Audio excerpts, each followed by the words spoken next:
Czytanie z Księgi Mądrości. Sprawiedliwego poprowadził Pan drogami prostymi i ukazał mu Królestwo Boże i dał mu umiejętność rzeczy świętych. Wśród trudów czcigodnym go uczynił i dopełnił jego trudów. W podstępie oszukujących go przybył mu z pomocą i możnym go uczynił. Ustrzegł go od nieprzyjaciół i bezpiecznym uczynił przed oszustami i dopuścił nań silną walkę, by zwyciężył i przekonał się, iż mocniejsza ponad wszystko jest mądrość.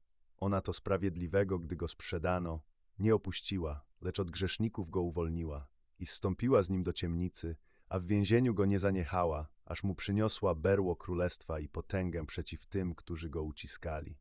I okazała, że kłamcami byli ci, co go oczerniali, i dał mu blask wiekuisty Pan Bóg nasz.